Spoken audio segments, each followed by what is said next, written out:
हरे कृष्णा। सभी का गीता क्लास में बहुत बहुत स्वागत है। ओम अज्ञानतिमिरान्धस्य ज्ञानाञ्जनशलाकया चक्षुरुन्मिलितं येन तस्मै श्रीगुरुवे नमः। गुरुवे गौरचन्द्राय राधिकाय सदालय कृष्णाय कृष्णभक्ताय तद्भक्ताय नमो नमः। नमो विष्णुपादाय कृष्णपृष्ठाय भूतले श्रीमद्भक्तिवेदान्त नारायणीति नामिने श्रीकृष्णलीला कथने सुदाक्षम् औदार्यमाधुर्यगुणनिक्षुतं वरं वरेण्यं पुरुषं महन्तं नारायणं तं शिरसा नमामि। श्रीचैतन्यमनोभीष्टं स्थापितं येन भूतले स्वयं रूप कदा मह्यं ददाति स्वपदान्तिकम् आजानुलम्बितभुजो कनकावदातो सङ्कीर्तनकपित्रो कमलायताक्षो विशम्बरो द्विजवरो धरं पालो वन्दे जगत्प्रियकरो करुणावतारो। नमो महावदन्याय कृष्ण प्रेम प्रदायते कृष्णाय कृष्णचैतन्यनाम्ने गौरतिषे नमः। हे कृष्ण करुणा सिंधो दीनबन्धो जगत्पते गोपीश गोपिका कान्त राधाकान्त नमस्तुते। तत्काञ्चन गौरांगी राधे वृन्दावनेश्वरी वृषभानुसुते देवी प्रणमामि हरिप्रिये। श्रीकृष्ण चैतन्य प्रभु नित्यानंद श्री अद्वैत गदाधर शिवासादि गौरभक्तवृन्द वाञ्छाकल्पतरुभ्यश्च कृपा सिन्धुभ्येव च पतितानां पावनेभ्यो वैष्णवेभ्यो नमो नमः। हरे कृष्ण कृष्ण कृष्ण हरे हरे हरे राम राम राम हरे हरे। हरे कृष्ण कृष्ण कृष्ण हरे हरे हरे राम राम राम हरे हरे। मैं सर्वप्रथम अपने परम आराध्यतम गुरुपाद पद्म नित्य लीला प्रविष्णु विष्णुपाद अष्टोत्तर शत श्री श्रीमद् भक्ति वेदांत नारायण गोसाई महाराज जी के श्री चरणों में अनंत कोटि दंड प्रणाम करती हूँ। तत्पश्चात समस्त रूपानुरूपा के चरणों में मेरा दंडवत प्रणाम और आप सभी को मेरा यथा योग्य प्रणाम स्वीकारो। हरे कृष्णा। तो अभी तक हम लोगों ने छठा अध्याय पूरा कंप्लीट कर लिया था और आज हम 7वें अध्याय में प्रवेश करेंगे। ठीक है, तो अभी तक छठा अध्याय जो था ये अष्टांग योग था और 7वां अध्याय का नाम है भगवत ज्ञान। भगवत ज्ञान यानी दिव्य ज्ञान। भगवत ज्ञान यानी भक्ति की बातें इसमें करेंगे, भगवान दिव्य ज्ञान की बातें करेंगे। ठीक है, तो पहला श्लोक लेते हैं। अध्याय 7 भगवत ज्ञान। श्री भगवानुवाच मया सक्त मना पार्थ योगं युञ्जं मदाश्रय असंशयं समग्रं मां यथा ज्ञायसि तच्छृणु। तो श्री भगवान कहते हैं, हे प्रथापुत्र, अब सुनो कि तुम किस तरह मेरी भावना से पूर्ण होकर और मन और मुझ में आसक्त करके योगा अभ्यास करते हुए मुझे पूर्णतया संशय रहित ज्ञान जान सकते हो। तो अभी तक हम लोगों ने 1 to 7 चैप्टर्स कंप्लीट करे, अध्याय पूरा कंप्लीट करा। तो जिसमें भगवान ने जैसे 1 से लेकर के 4 तक के 1 से लेकर 4 तक या 6 पूरे कर्म योग के अंतर्गत आता है। ठीक है, यानी हमारे जो आचार्य लोग हैं ना, इन्होंने पूरी भगवत गीता को 3 भागों में बांट दिया है। 3 भागों में। तो पहले 1 to 6 चैप्टर है, 6 का डिवीजन किया हुआ है। 1 to 6 ये है कर्म योग, है ना। फिर उसके बाद है 7 से 12, 7 से 12 है भक्ति योग और उसके बाद है 13 से 18।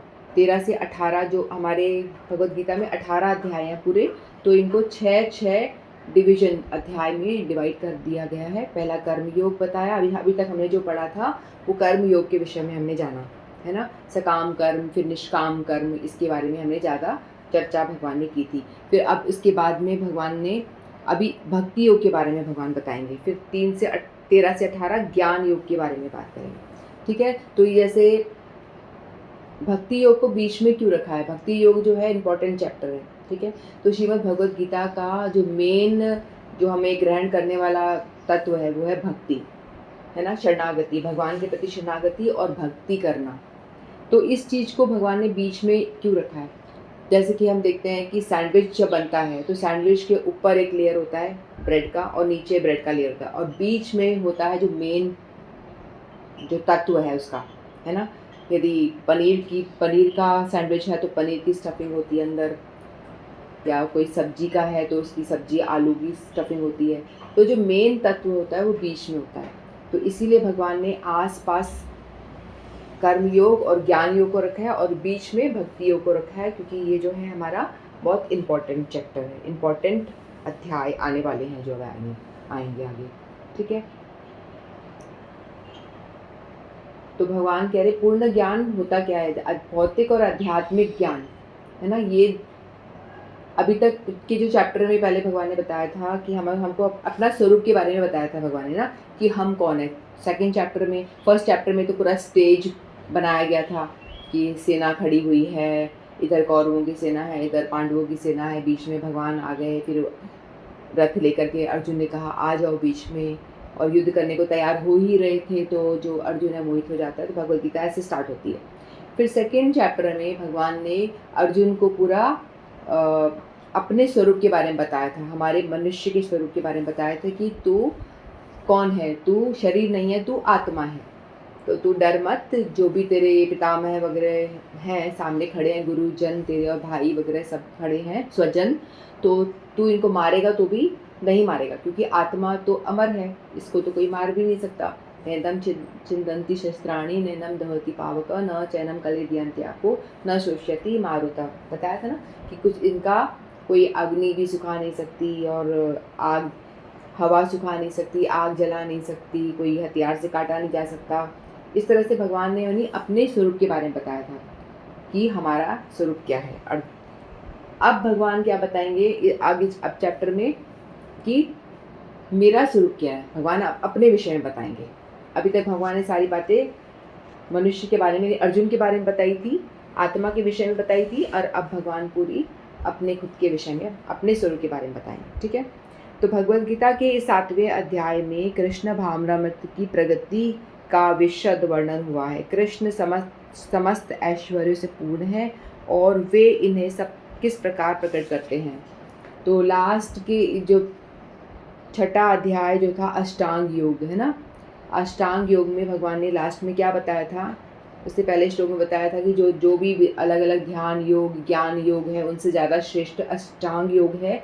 फिर लास्ट में बताया कि मेरा मत ये है कि जो भक्ति योग है ये सर्वश्रेष्ठ है।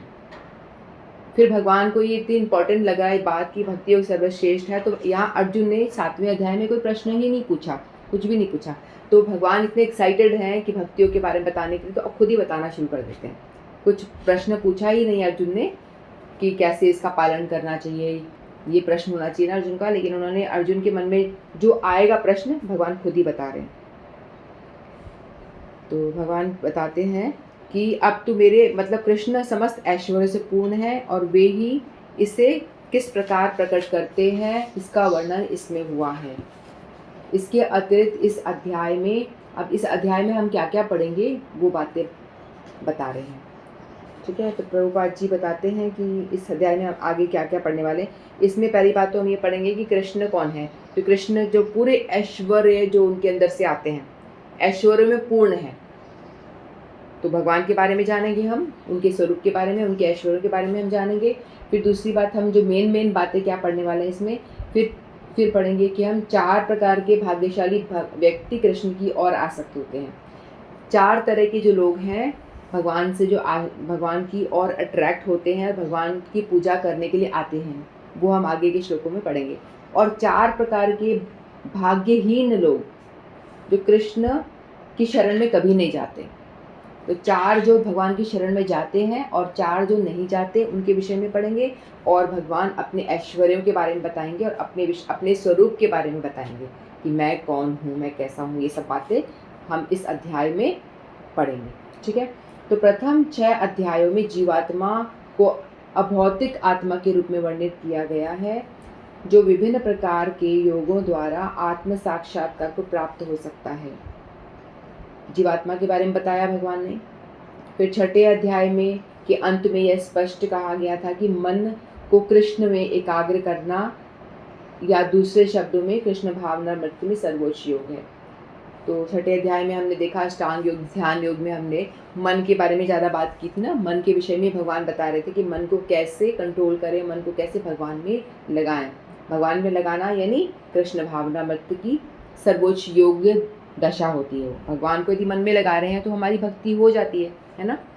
तो भगवान ने बताया था छठे अध्याय में, मन को कृष्ण पर एकाग्र करने से ही मनुष्य परम सत्य को पूर्णतया जान सकता है, अन्यथा नहीं। निर्विशेष ब्रह्म ज्योति या अंतर्यामी परमात्मा की अनुभूति परम सत्य का पूर्ण ज्ञान नहीं है, क्योंकि यह आंशिक होती है। कृष्ण ही पूर्ण तथा वैज्ञानिक ज्ञान है, और कृष्ण भावना में ही मनुष्य को सारी अनुभूति होती है। पूर्ण कृष्ण भावनावत में मनुष्य ज्ञान पाता है, और कृष्ण ही निसंदेह परम ज्ञान है। विभिन्न प्रकार के योग तो कृष्ण भावनामृत के मार्ग के सोपान सुदृश्य है।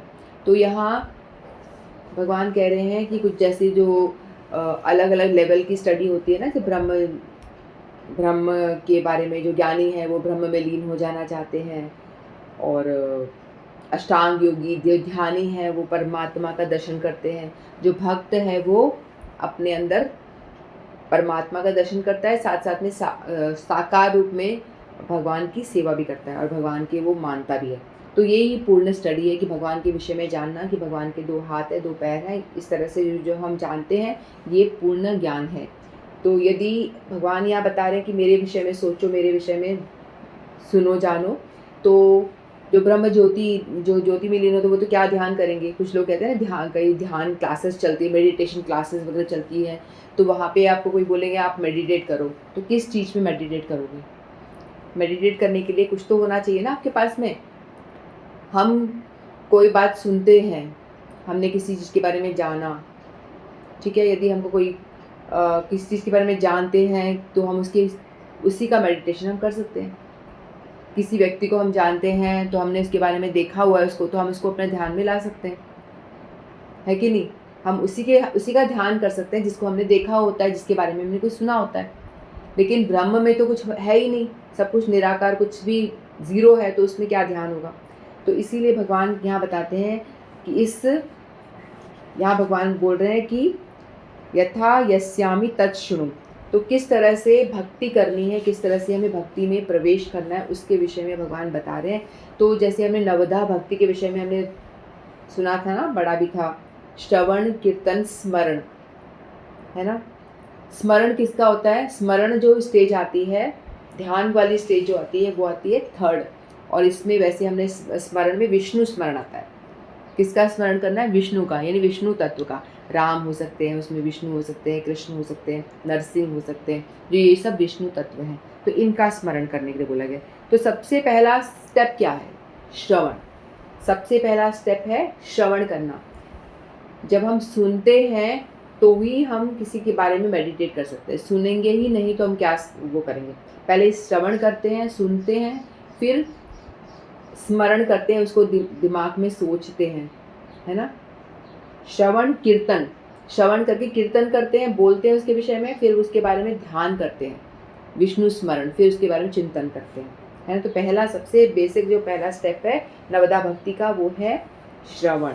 तो इसीलिए भगवान कह रहे हैं कि भक्ति करने के लिए सबसे पहला जो कदम ये है हमारा कि मुझसे तू सुन तत्शृणु, यानी मुझसे तू सुन, मैं बताता हूँ और मुझसे तू अब सुनना शुरू कर। मैं तेरे को भक्ति में कैसे घुसना है, कैसे भक्ति करनी है, ये सारी बातें मैं तेरे को बताता जाऊँगा, तू सुनते जा। तो भगवान सुनने के लिए कह रहे हैं, ठीक है। विभिन्न प्रकार के योग तो कृष्णा भावनामृत के मार्ग के सोपान सदस्य हैं। जो व्यक्ति कृष्ण भावनामृत ग्रहण करता है वह स्वतः ब्रह्म ज्योति तथा परमात्मा के विषय में पूरी तरह जान लेता है। जो कृष्ण भावनामृत में प्रवेश कर रहा है, जो भक्ति का पालन कर रहा है, तो यानी भगवान की पूजा कर रहा है पूर्ण रूप में, तो ज्योति और ये तो उसको मिल ही जाता है, उसका ज्ञान तो उसे उन्हें स्वतः ही मिल जाता है। ठीक है, तो कृष्ण भावनामत योग का अभ्यास करके मनुष्य सभी वस्तुओं को यथा परम सत्य जीवात्माएं, प्रकृति तथा साज सामग्री से समेत उनके प्राकृत्य को पूरी तरह जान सकता है।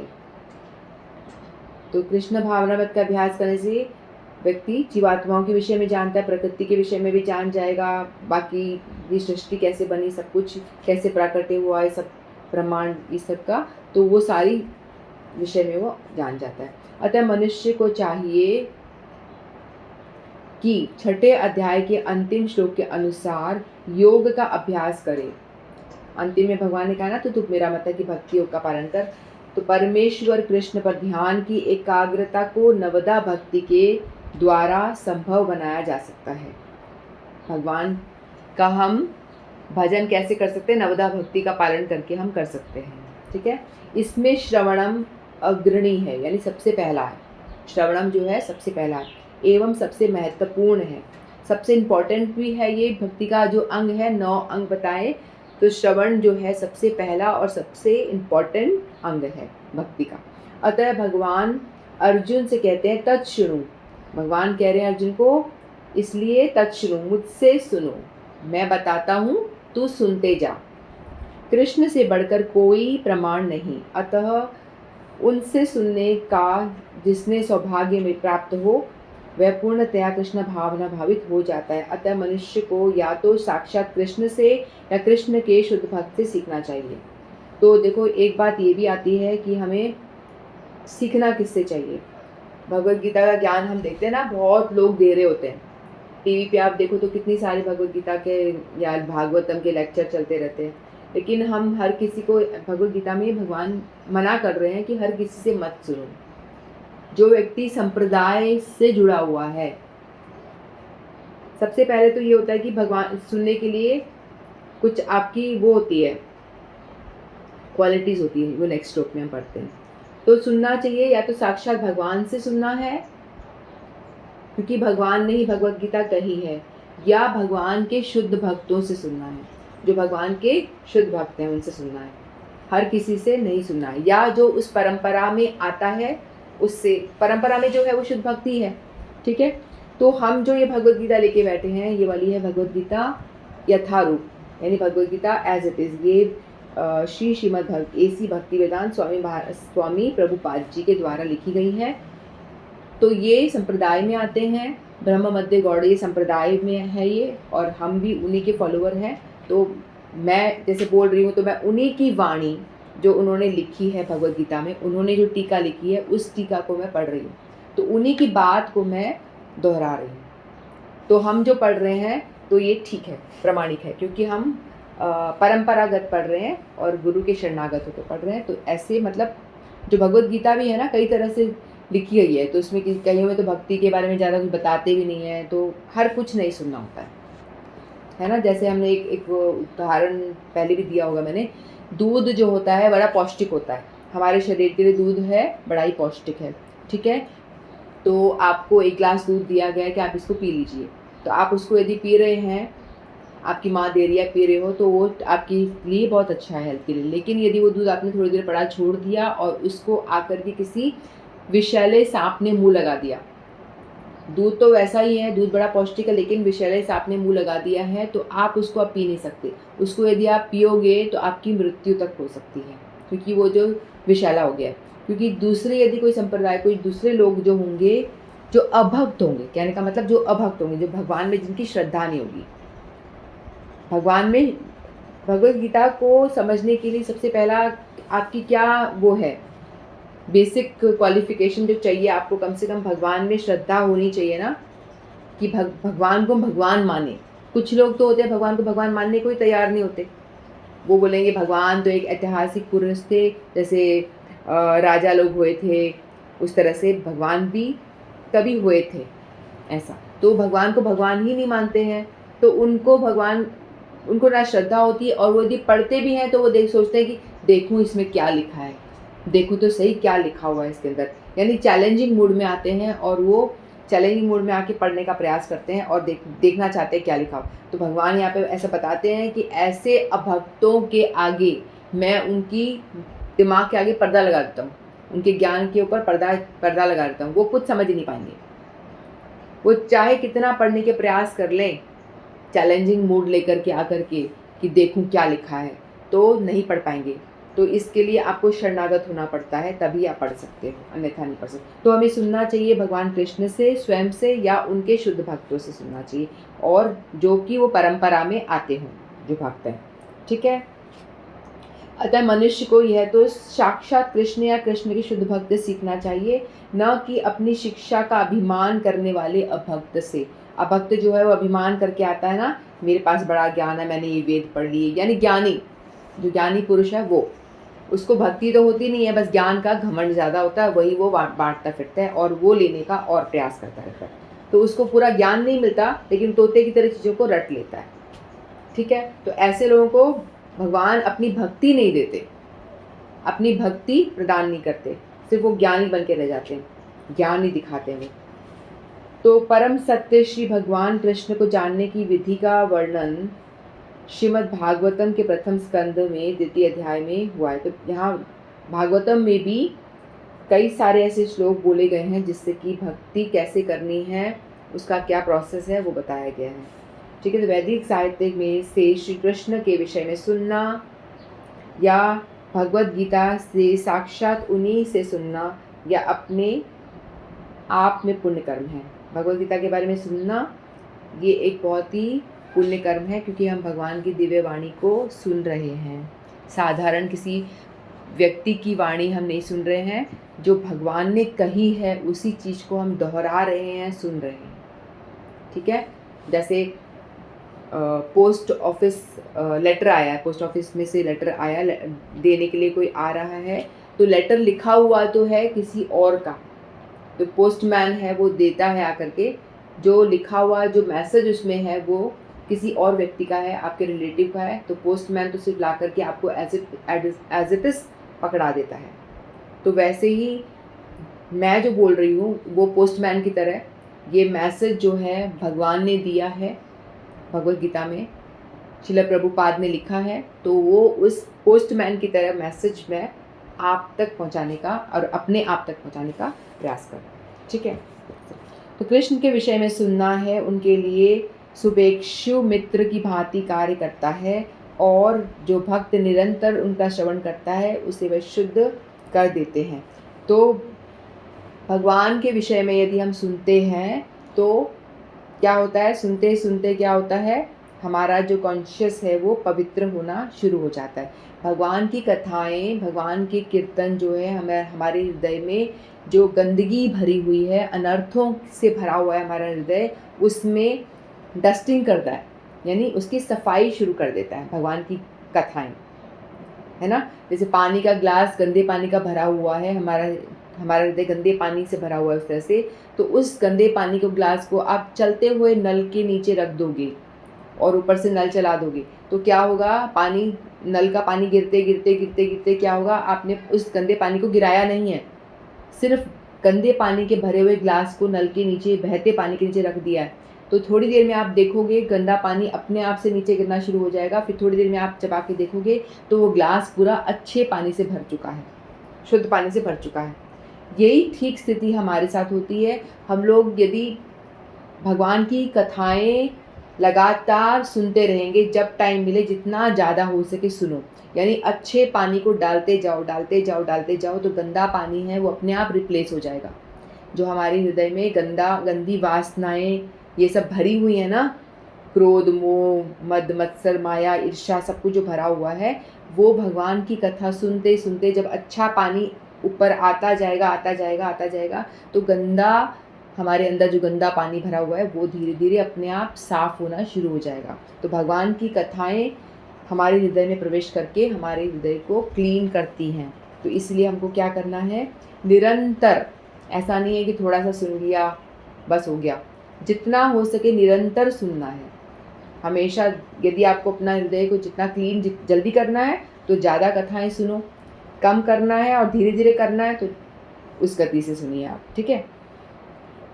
तो उसे वे शुद्ध कर देते हैं। इस प्रकार भक्त अपने सुप्त दिव्य ज्ञान को फिर से पा लेता है। देखो हम सबके अंदर वो ज्ञान और भक्ति तो है हमारे अंदर, लेकिन उसके ऊपर गंदगी का लेयर आ चुका है। ठीक है, हम सबके अंदर, क्योंकि हम सब भगवान के अंश हैं, इसीलिए हमारे अंदर वो चेतना तो है। सबके अंदर भक्ति ज़रूर है, सभी के अंदर है, हर एक जीव के अंदर है, क्योंकि वो भगवान का अंश है। तो उसके अंदर वो सच्चिदानंद वो भी है, तो उसके अंदर वो है, अंदर दिव्य ज्ञान है। लेकिन उसके ऊपर हमने जो गंदा पानी डाल दिया है ना अपने ऊपर, इधर सांसारिक मूवियाँ देख के, सांसारिक चीज़ें देख देख के, सांसारिक में चुगली, ये वो फालतू चीज़ें कर करके भौतिक चीज़ों में हमने वो गंदा पानी डाल डाल के हमारे हृदय को पूरा दूषित कर दिया है। और जो अंदर हमारी जो शुद्ध चेतना है वो दब गई है एकदम। वो अंदर शुद्ध चेतना है वो दबी हुई है, ज्ञान जो दिव्य ज्ञान है वो दबा हुआ है। तो इसीलिए क्या करना होगा, जो हमने सांसारिक चीज़ें भर दी हैं अंदर, गंदा पानी भरा हुआ है, उसमें हमें शुद्ध पानी डालना होगा। कथाओं के रूप में, नाम जप के रूप में जितना डालेंगे हम, धीरे धीरे जाते जाते क्या होगा, वो गंदा पानी निकलते जाएगा। और फिर क्या होगा, इस प्रकार भक्त अपने सुप्त जो सोया हुआ है दिव्य ज्ञान को फिर से पा लेता है। फिर उसको अनुभूति होती है कि हाँ भाई, मैं तो भगवान का दास हूँ और भगवान से मेरा कितना कनेक्शन है। तो वो इस चीज़ को समझ पाता है, फिर वो चीज़ें ग्रहण कर पाता है। अन्यथा किसी नॉर्मल इंसान को जाके बताओगे ना, वो सुनेगा भी नहीं तुम्हारी बातें। आप उसको कुछ भी बताओगे, तू ये है, तू शुद्ध आत्मा है और भगवान की सेवा करनी है, तो उसको ये बातें अच्छी भी नहीं लगेगी, ना सुनेगा, बोलेगा तू यहाँ से हट, मुझे फालतू बातें मत सुना। उसको इतनी कड़वी और इतनी गंदी लगेंगी वो बातें, क्योंकि उसके इतने पाप बड़े हुए हैं, वो सुन भी नहीं सकेगा, भगवान के विषय में सुन भी नहीं पाएगा वो। जो जो वह भगवान भागवत तथा भक्तों से कृष्ण के विषय में अधिक सुनता है, त्यों त्यों वह भगवत भक्ति में स्थिर होता जाता है। यदि आप रेगुलर सुन रहे हो तो आपके अंदर एक डिसिप्लिन आ जाता है और आपके अंदर वो रेगुलरिटी आ जाती है, तो आप निरंतर उस चीज़ को रेगुलर बेस पे अपनी साधना को करते हो, उसमें आप स्थिर हो जाते हो, भक्ति में स्थिर हो जाते हो। भक्ति के विकसित होने पर वह रजो तमो तथा गुणों से मुक्त हो जाता है, रजो तमो गुणों से मुक्त हो जाता है। इस प्रकार भौतिक काम तथा लोभ कम हो जाते हैं। तो जितना आप भगवान के विषय में सुनोगे तो आपके सतोगुण बढ़ेगा, रजोगुण और तमोगुण आपका कम हो जाएगा, क्योंकि आप सतोगुण में आ गए हो ना।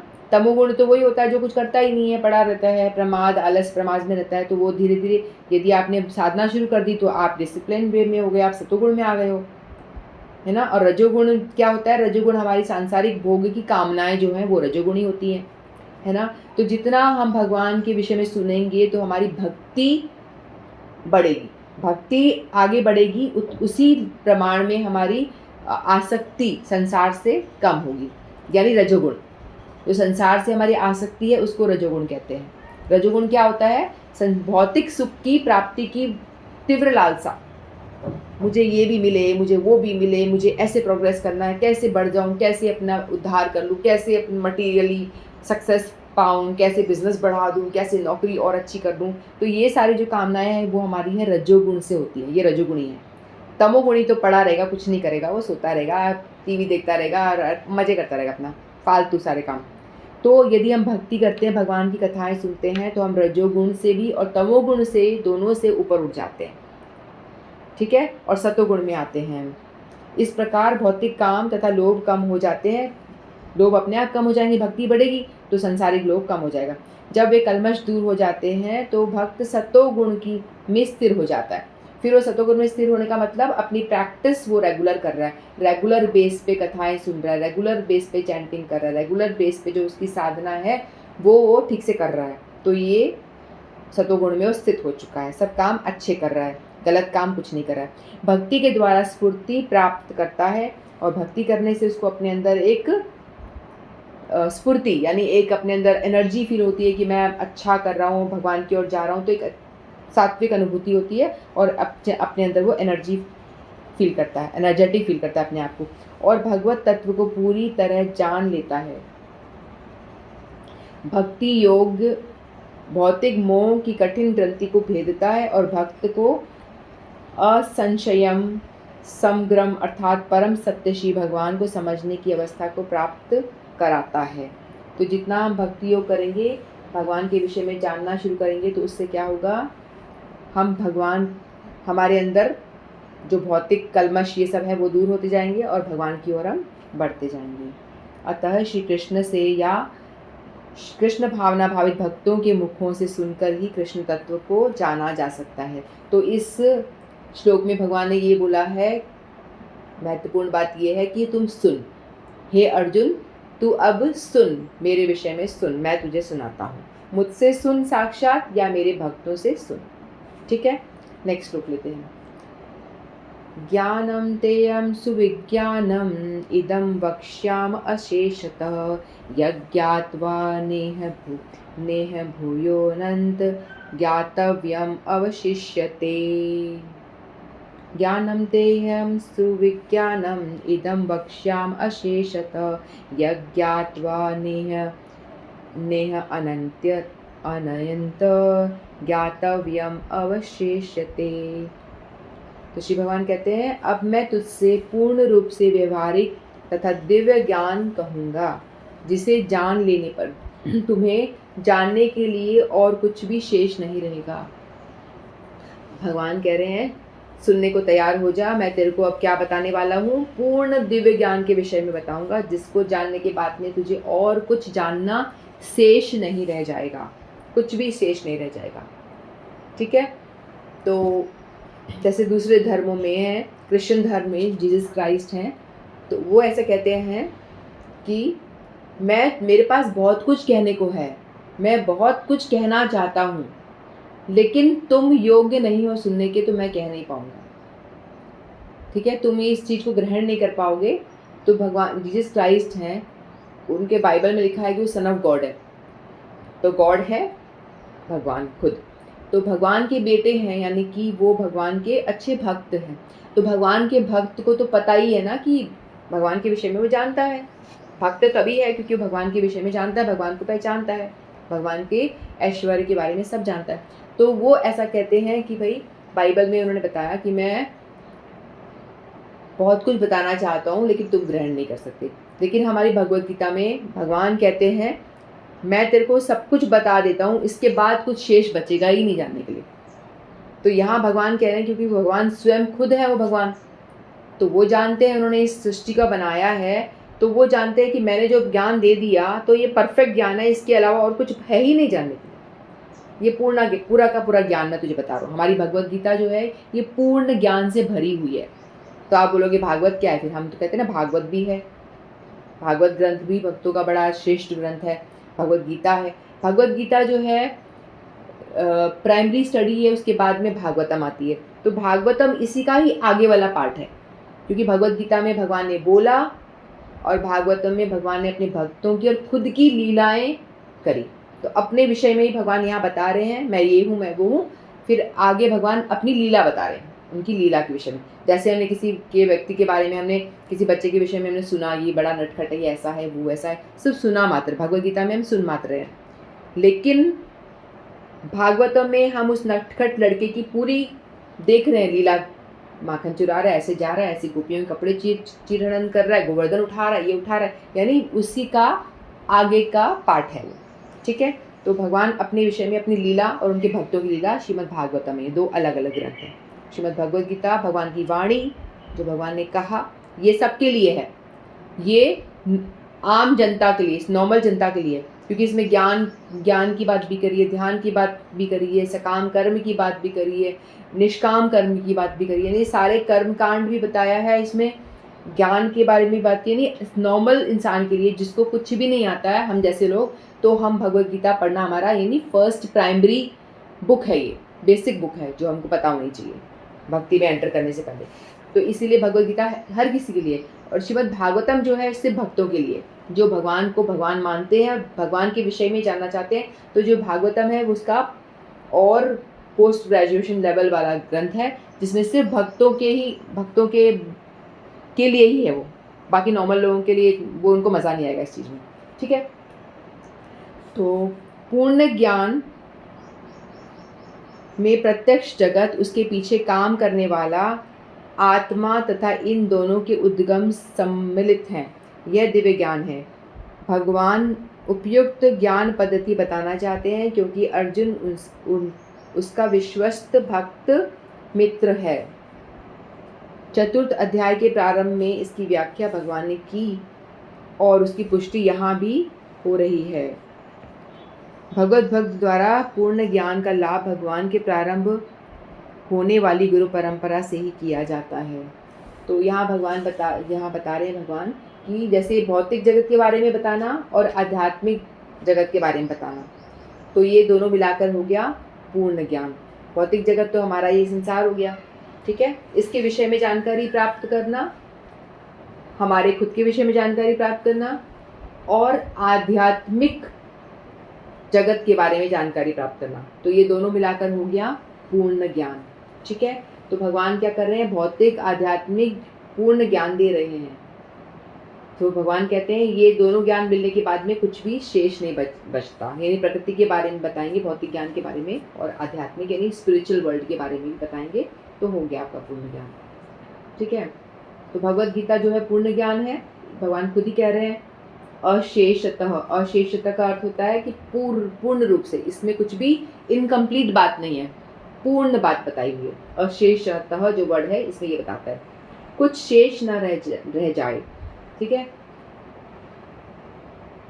और ये ज्ञान किसको बोलना चाहिए, किससे, यानी भगवान या भक्त, मैंने बताया था अभी, है ना, जो बोल रहा है वो भगवान खुद है। भगवत गीता में भगवान खुद बोल रहे हैं, या कोई भक्त से आप सुनो, शुद्ध भक्त से जो परंपरा में आता हो, ऐसे ही नहीं, परंपरा भी देखनी होती कि परंपरा में आने का मतलब ये है कि वो एक पोस्टमैन की तरह बात आगे फॉरवर्ड करेगा, बस अपनी कुछ नहीं बोलेगा, जो उसने सुनी वो बता देगा, फिर वो उसने सुनी वो बता देगा, यानी सुन के बात को, चिट्ठी को आगे आगे भेजता जाएगा, यानी कुछ भी अपना मिर्च मसाला लगा के कुछ अलग तत्व से अलग बात कुछ नहीं करेगा। जो तत्व की बात है वो सेम रहनी चाहिए, एग्जाम्पल्स अलग हो सकते हैं लेकिन तत्व की बात सेम होनी चाहिए।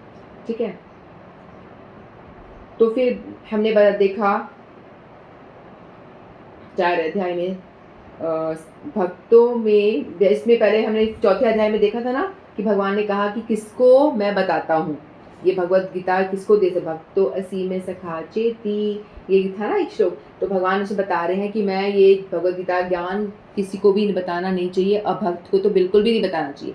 मैं तुझे इसलिए बता रहा हूँ कि तू मेरा भक्त है और तू मेरा सखा है, तू मेरा अच्छा मित्र है, प्रिय मित्र भी है और मेरा भक्त भी है, इसीलिए तेरे अंदर तुझे श्रद्धा है मुझ में, इसीलिए मैं तुझे बता रहा हूँ। तो इसीलिए हम भगवान कह रहे हैं कि भगवत गीता ज्ञान हर किसी को नहीं देना भी नहीं चाहिए, जिसमें श्रद्धा हो उसी को ही देना चाहिए।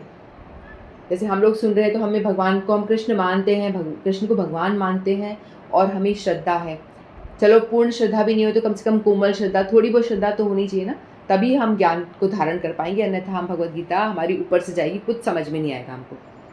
ठीक है, तो भगवान पहले भी भगवान ने बताया था 4th अध्याय में भी कि वो मेरा भक्त होना चाहिए और मेरा प्रिय सखा, अर्जुन थे इसलिए, कम से कम भक्त होना ज़रूरी है, श्रद्धा होनी चाहिए। ठीक है, और उसके सब सुनने वाले के मूड पे डिपेंड करता है, मूड सही होना चाहिए, मूड गलत, वो जो ऐसा मूड चैलेंजिंग मूड लेके आ रहा है, देखूं तो क्या लिखा है भगवान ने, देखें तो ये है कौन, तो भगवान कहते हैं ऐसे को मैं, जैसे कार के ऊपर आप कोई बेचने वाला आ रहा है, आप उसको लेना नहीं चाहते कुछ चीज़, तो आप क्या करते हो, कांच लगा देते हो ताकि वो आपको परेशान नहीं करे। तो उसी तरह से यदि भगवान कहते हैं कि जो अभक्त है ऐसा मूड लेकर के आता है मेरा भगवद गीता पढ़ने के लिए, तो मैं उसको कोई ज्ञान देता ही नहीं, मैं पर्दा लगा देता हूँ। जैसे कांच लग जाए ना गाड़ी का खिड़की पे, उसी तरह से मैं उसके ज्ञान के ऊपर मैं पर्दा रख देता हूँ, वो कुछ भी नहीं समझ पाएगा, चाहे वो श्लोक रट ले या कुछ भी कर ले, लेकिन वो जो तत्व की बात मैं कहना चाहता हूँ मैं उसके हृदय में जाएगी ही नहीं।